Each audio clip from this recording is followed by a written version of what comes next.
Olá, meus queridos alunos do nono ano. Hoje vamos continuar o estudo, nós vamos estudar o fixismo, tá? E transformismo, tá? A gente não vai aprofundar, tá, pessoal? É apenas uma leitura de introdução, já que é um conteúdo para o nono ano, apenas só o início dos estudos. E vamos ver aqui os estudos, principalmente Darwin, tá? E Lamarck, tá? Então, pessoal, vamos ver o primeiro, o, o que era o fixismo, tá, pessoal? Nesse pensamento aqui, cada espécie teria surgido de uma maneira independente e permaneceria para sempre com as mesmas características, sem sofrer nenhuma evolução ao longo do tempo, tá? Essa aí foi uma ideia que durou por muitos anos. E tinha alguns defensores, tá, famosos, tá, além dos filósofos antigos gregos, tinha, tinha o Carlos von Linné, né, conhecido mais como Linneu, ele que foi responsável por padronizar o nome científico das espécies e seus agrupamentos, né, em categoria hierárquica, como espécies, gêneros, famílias, ordem, classes e reino. E o outro foi Cuvier, tá? E que eles estudavam os fósseis encontrados em diferentes camadas de sedimentos. E nessas escavações dele, cada corpo encontrado que já estava extinto, e defendia que aquele animal foi extinto porque não conseguiu evoluir com a evolução do tempo, a evolução do ambiente, tá? Então, mas daí começa a surgir os primeiros debates, tá? E o primeiro que nós vamos ver é desse francês, tá? Lamarck, que é o lamarxismo, tá, gente? Ele foi um dos primeiros cientistas a propor hipóteses baseadas no princípio evolutivo, de que daquelas espécies, que os animais, que os seres vivos evoluem ao longo, em geração em gerações, tá? Ao longo de gerações. E, e que ele foi baseado, ele seguiu dois pontos que eram difundidos na época, que as características de um ser vivo são modificadas no decorrer da sua vida, tá? E a outra, que as características adquiridas durante a vida são transmitidas aos seus descendentes. Tá, pessoal, nessa época aqui, nesse vídeo, que a gente vai ver, os cientistas aqui, né, não conheciam o trabalho de Mendel, tá? Por isso que às vezes vai aparecer uma ideia muito diferente dos vídeos anteriores que nós vimos. Mas é porque aqueles não, ou eles não conheciam ou não deram importância ao trabalho de Mendel, que nós vimos nas aulas anteriores, tá? O Lamarck ele elaborou duas leis. O primeiro, pessoal, foi a lei do uso e desuso. O que é isso aqui, pessoal? Segundo Lamarck, que é o seguinte: os órgãos tenderão a se desenvolver quando solicitados, podendo se atrofiar quando forem poucos solicitados.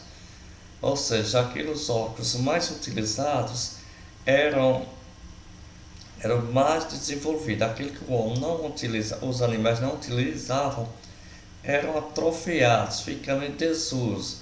Eu tenho um exemplo aqui, por exemplo, eu peguei a imagem aqui do tamanduá, bandeira, tá? Que com o uso, como ele utilizava muito a língua, teve a língua crescida, não é isso?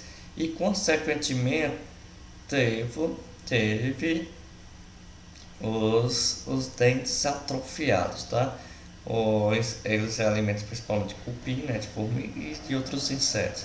Então, como eles precisavam utilizar muita língua, e aconteceu isso. Isso aqui na lei do uso e desuso, tá? Que Lamarck explicava.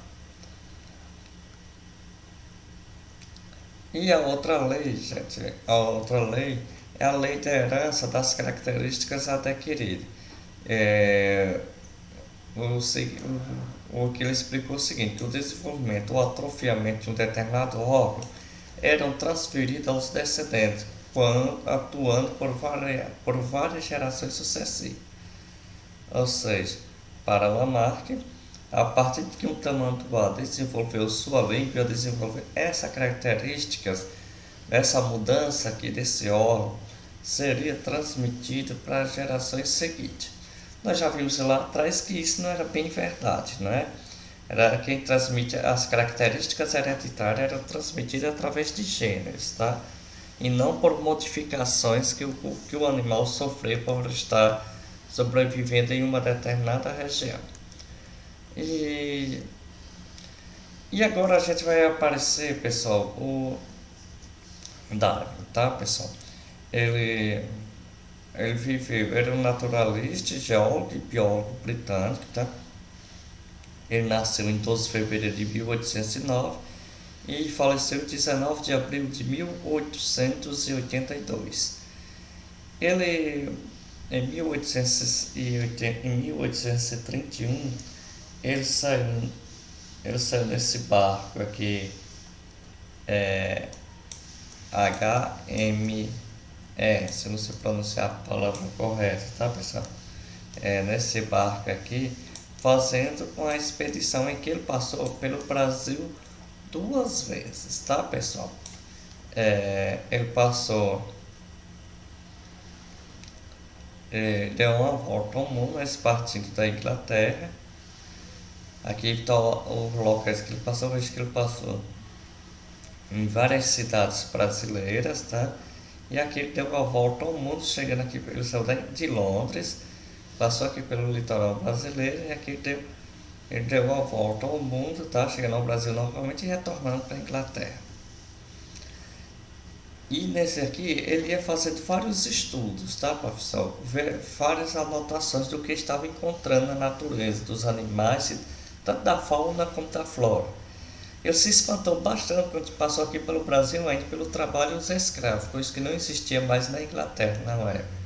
O tráfico dessa época, em 1831, o tráfico de pessoas humanas, de pessoas já não existiam mais, tá? Mas o trabalho escravo aqui no Brasil ainda estava forte. Então Darwin observou, pessoal, os fósseis de tatus gigantes. Nós temos aqui na imagem o tatu que viveu no Cerrado, não é isso? Nós temos o tatu gigante da Serra da Capivara, essa preguiça gigante que viveu no território Serra da Capivara.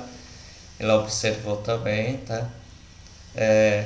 E chegando nas Ilhas Galápagos, pessoal, nessas Ilhas Galápagos que fica aqui no Equador, no Oceano Pacífico, ele observou animais bem exóticos, tá? Que pareciam animais na época da pré-histórica, que sobreviveram a adultos, como o patolo de pés azuis, a iguana marinho, a tartaruga das Galápagos e o cacto, tal, parecido com nossa palma, mas vejo que é animais bem estranhos. E ele fez todas essas observações, todas as anotações e levou para Londres para estudar, tá? E ele observou também os tentilhões. Chegando em Londres, ele observou que os tentilhões tinham picos diferentes, tá? Dependendo da região em que sobrevivia. E isso ele não tinha observado quando tinha passado por aqui, pelo nosso continente. E mais tarde foi descoberto que seu bico está diretamente ligado ao seu hábito de alimentação. Veja que os tentilhões, dependendo da região em que ele está sobrevivendo, ele está se alimentando de determinados seres, né? Uns de vegetais, outros de sementes, tá? E outros de pequenos insetos. Então, por isso tem esse formato de bico. Então, Darwin ficou curioso com isso, porque o desenvolvimento desse bico diferente, tá? Então, surgiu, pessoal,